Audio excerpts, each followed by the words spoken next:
Good morning, everybody. If you are listening to this, that means my computer is fixed and I'm finally able to record the next chapter in the Hunger Games. So it's been a couple days, so we left off with Peeta making a pretty big announcement to the country that he was in love with Katniss going into the Hunger Games, which plays up a pretty sad story for him because we know that only one person survives the Hunger Games, so even if it was him, he'd be leaving without her.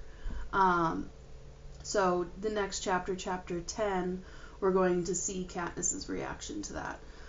We are in part 2, so we're also going to see them prepare to actually get into the arena for the Hunger Games.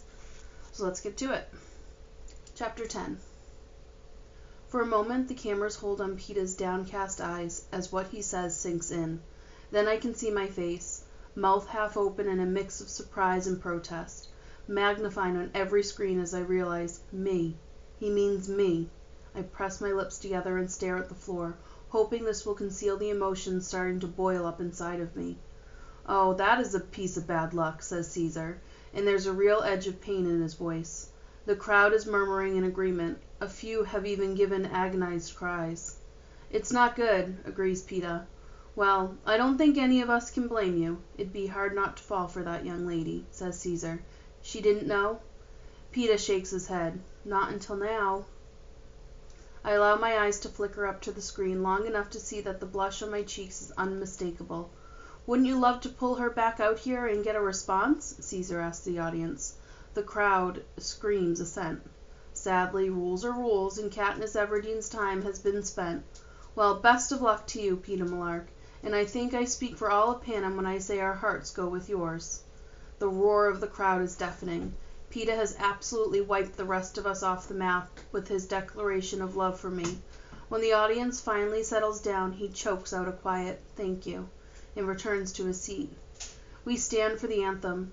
I have to raise my head out of the required respect and cannot avoid seeing that every screen is now dominated by a shot of Peeta and me, separated by a few feet that in the viewers' heads can never be breached. Poor, tragic us. But I know better. After the anthem, the tributes file back into the training center lobby and onto the elevators. I make sure to veer into a car that does not contain Peeta. The crowd slows our entourages of stylists and mentors and chaperones, so we have only each other for company. No one speaks. My elevator stops to deposit 4 tributes before I am alone, and then find the doors opening on the 12th floor. Peeta has only just stepped from his car when I slam my palms into his chest. He loses his balance and crashes into an ugly urn filled with fake flowers. The urn tips and shatters into hundreds of tiny pieces. Peeta lands in the shards and blood immediately flows from his hands. What was that for? He says, aghast. You had no right to go saying those things about me, I shout at him. Now the elevators open and the whole crew is here. Effie, Haymitch, Cinna, Portia. What's going on, says Effie, a note of hysteria in her voice. Did you fall? After she shoved me, says Peeta as Effie and Cinna help him up. Haymitch turns on me. Shoved him? This was your idea, wasn't it? Turning me into some kind of fool in front of the entire country, I answer. It was my idea, says Peeta, wincing as he pulls spikes of pottery from his palms. Haymitch just helped me with it. Yes, Haymitch is very helpful. To you, I say. You are a fool, Haymitch says in disgust. Do you think he hurt you? That boy just gave you something you could never achieve on your own. He made me look weak, I say. He made you look desirable, and let's face it, you can use all the help you can get in that department. You were about as romantic as dirt until he said he wanted you. Now they all do. You're all they're talking about. The star-crossed lovers from District 12, says Haymitch. But we're not star-crossed lovers, I say. Haymitch grabs my shoulders and pins me against the wall. Who cares? It's all a big show. It's all how you're perceived. The most I can say about your after your interview was that you were nice enough. Although that in itself was a small miracle. Now I can say you're a heartbreaker. Oh, how the boys back at home fall longingly at your feet. Which do you think will get you more sponsors? The smell of wine on his breath makes me sick.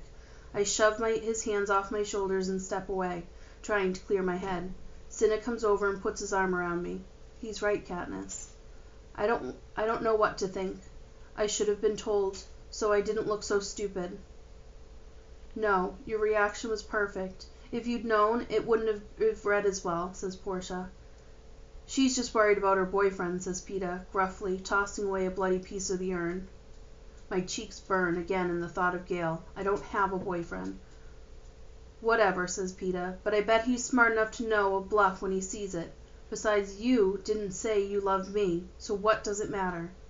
The words are sinking in, my anger fading. I'm torn now between thinking I've been used and thinking I've been given an edge. Haymitch is right. I survived my interview, but what was I really? A silly girl spinning in a sparkling dress, giggling. The only moment of any substance I had was when I talked about Prim. Compare that with Thresh, his silent, deadly power, and I'm forgettable. Silly and sparkly and forgettable. No, not entirely forgettable. I have my 11 in training. But now Peeta has made me an object of love. Not just his. To hear him tell it, I have many admirers, and if the audience really thinks we're in love, I remember how strongly they responded to his confession. Star-crossed lovers. Haymitch is right. They eat that stuff up in the Capitol. Suddenly I'm worried that I didn't react properly. After he said he loved me, do you think I could be in love with him too? I asked. I did, said Portia. The way you avoided looking at the cameras, the blush. The others chime in, agreeing. You're golden, sweetheart. You're going to have sponsors lined up around the block, says Haymitch. I'm embarrassed about my reaction. I force myself to acknowledge Peeta. I'm sorry I shoved you.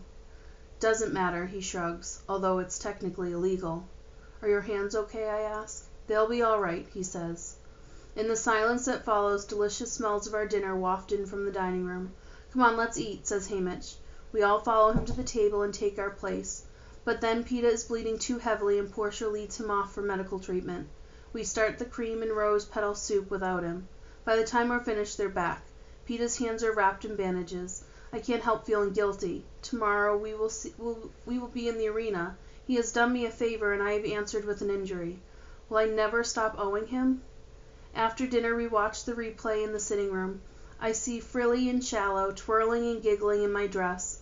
Although the others assure me I am charming, Peeta actually is charming, and then utterly winning as the boy in love. And there I am, blushing and confused, made beautiful by Cinna's hands, desirable by Peeta's confession, tragic by circumstance, and by all accounts, unforgettable. When the anthem finishes and the screen goes dark, a hush falls on the room. Tomorrow at dawn, we will be roused and prepared for the arena. The actual games don't start until 10 because so many of the Capitol residents rise late. But Peeta and I must make an early start. There is no telling how far we will travel to the arena that has been prepared for this year's games. I know Haymitch and Effie will not be going with us. As soon as they leave here, they'll be at the games headquarters, hopefully madly signing up our sponsors, working out a strategy on how and when to deliver the gifts to us. Cinna and Portia will travel with us to the very spot from which we will be launched into the arena. Still, final goodbyes must be said here. Effie takes both of us by the hand and with actual tears in her eyes wishes us well, thanks us for being the best tributes it has ever been a privilege to sponsor, and then, because it's Effie and she's apparently required by law to say something awful, she adds, I wouldn't be at all surprised if I finally get promoted to a decent district next year. Then she kisses us each on the cheek and hurries out, overcome with either the emotional parting or the possible improvement of her fortunes. Haymitch crosses his arms and looks us both over. Any final words of advice? asks Peeta. When the gong sounds, get the hell out of there. You're neither of you up to the bloodbath at the cornucopia. Just clear out, put as much distance as you can between yourselves and the others, and find a source of water, he says. Got it? And after that, I ask? Stay alive, says Haymitch. It's the same advice he gave us on the train, but he's not drunk and laughing this time. And we only nod. What else is there to say? When I head to my room, Peeta lingers to talk to Portia. I'm glad. Whatever strange words of parting we exchange can wait until tomorrow. My covers are drawn back, but there is no sign of the red-headed Avox girl. I wish I knew her name. I should have asked it. She could write it down maybe, or act it out, but perhaps that would only result in punishment for her. I take a shower and scrub the gold paint, the makeup, the scent of beauty from my body. All that remains of the design team's efforts are the flames on my nails. I decide to keep them as a reminder of who I am to the audience. Katniss, the girl who was on fire. Perhaps it will give me something to hold on to in the days to come. I put on a thick, fleecy nightgown and climb into bed. It takes me about 5 seconds to realize I'll never fall asleep. And I need sleep desperately, because in the arena, every moment I give in to fatigue will be the invitation to death. It's no good. 1 hour, 2, 3 pass. My eyelids refuse to get heavy. I can't stop trying to imagine exactly what terrain I'll be thrown into. Desert, swamp, a frigid wasteland. Above all, I'm hoping for trees, which may afford me some means of concealment, in food, in shelter. Often there are trees because barren landscapes are dull and the games resolve too quickly without them. But what will the climate be like? What traps have the game makers hidden to liven up the slower moments? And then there are my fellow tributes. The more anxious I am to find sleep, the more it eludes me. Finally, I'm too restless to even stay in bed. I pace the floor, heart beating too fast, breathing too short. My room feels like a prison cell. If I don't get air soon, I'm going to start to throw things again. I run down the hall to the door to the roof. It's not only unlocked, but ajar. Perhaps someone forgot to close it, but it doesn't matter. The energy field enclosing the roof prevents any desperate form of escape. And I'm not looking to escape, only to fill my lungs with air. I want to see the sky and the moon on the last night that no one will be hunting me. The roof is not lit at night, but as soon as my bare feet reach its tilled surface, I see his silhouette. Black against the lights that shine endlessly in the Capitol. There is quite a commotion going on down in the streets, music and singing and car horns, none of which I could hear through the thick glass window panels in my room. I could slip away now, without him noticing me. He wouldn't hear me over the din, but the night air is so sweet I can't bear returning to that stuffy cage of a room, and what difference does it make, whether we speak or not? My feet move soundlessly across the tiles. I'm only a yard behind him when I say, "You should be getting some sleep." He starts, but doesn't turn. I can see him give his head a slight shake. I didn't want to miss the party. It's for us, after all. I come up beside him and lean over the edge of the rail. The wide streets are full of dancing people. I squint to make out their tiny figures in more detail. Are they in costumes? Who could tell, Peeta answers. With all the crazy clothes they wear here, couldn't sleep either? Couldn't turn my mind off, I say. Thinking about your family, he asks. No, I admit a bit guiltily. All I can do is wonder about tomorrow, which is pointless, of course. In the light from below I can see his face now, the awkward way he holds his bandaged hands. I really am sorry about your hands. It doesn't matter, Katniss, he says. I've never been a contender in these games anyway. That's no way to be thinking, I say. Why not? It's true. My best hope is to not disgrace myself. And he hesitates. And what? I say.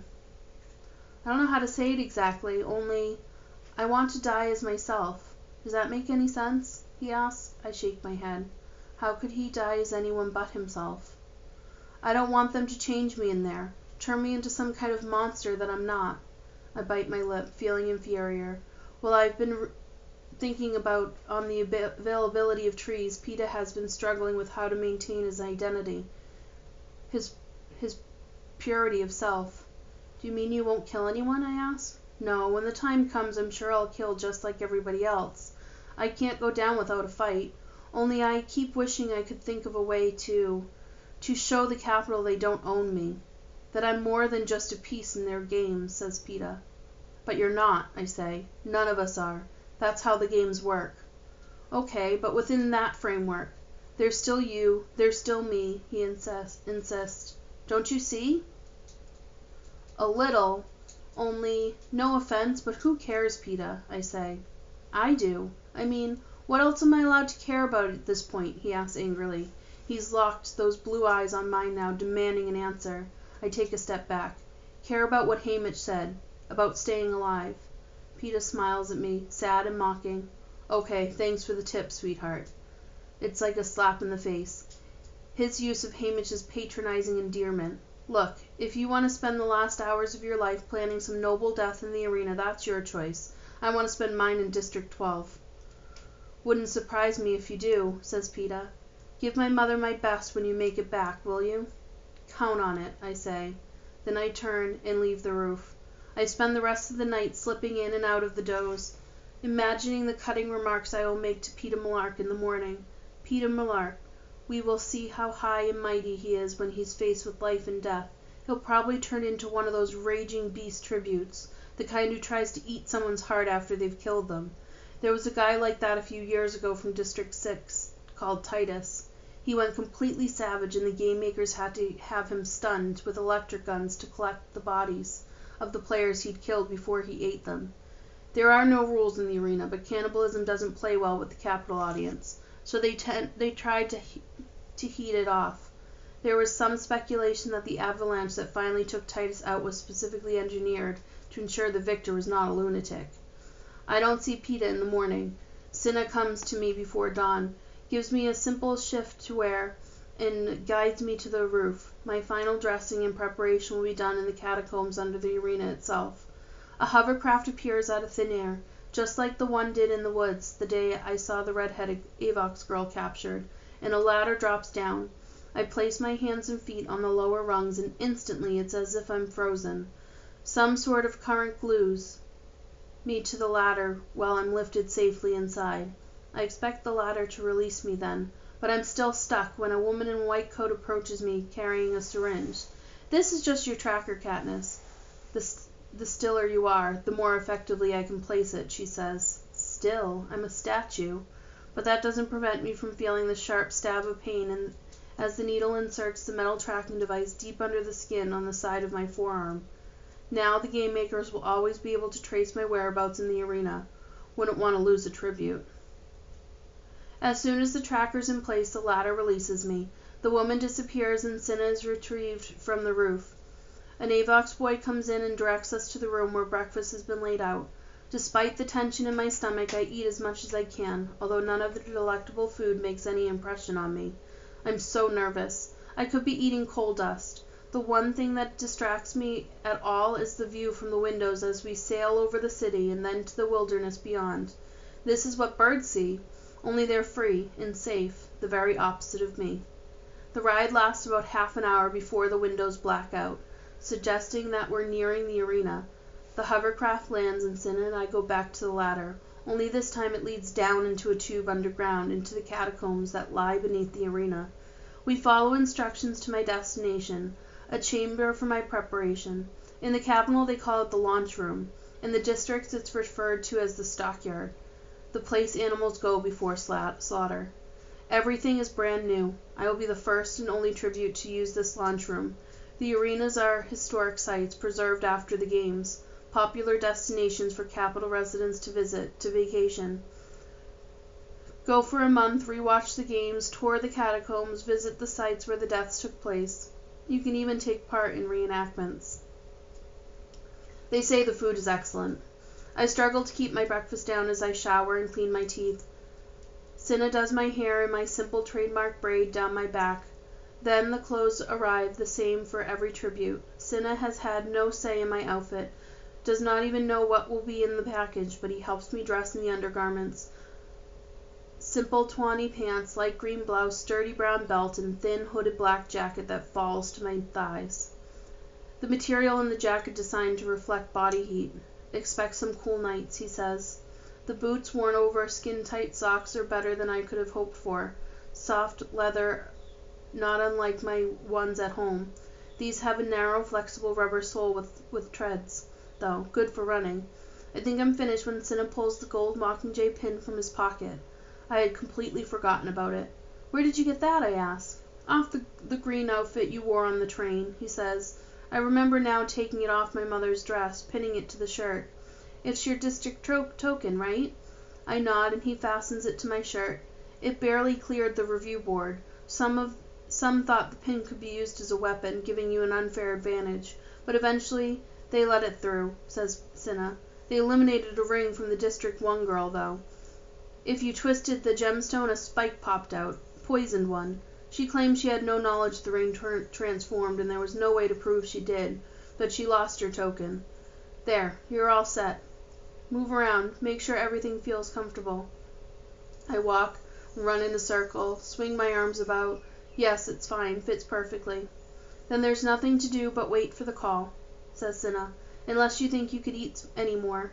I turn down food but accept a glass of water that I take tiny sips of as we wait on a couch.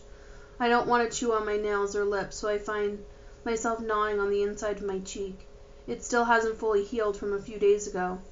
Soon the taste of blood fills my mouth. Nervousness seeps into terror as I anticipate what is to come. I could be dead, flat out dead in an hour. Not even. My fingers obsessively trace the hard little lump on my forearm where the woman injected the tracking device. I press on it. Even though it hurts, I press on it so hard a small bruise begins to form. Do you want to talk, Katniss? Cinna asks. I shake my head, but after a moment hold out my hand to him. Cinna closes it in both of his, and this is how we sit until a pleasant female voice announces it's time to prepare for launch. Still clenching one of Cinna's hands, I walk over and stand on the circular metal plate. Remember what Haymitch said. Run. Find water. The rest will follow, he says. I nod. And remember this.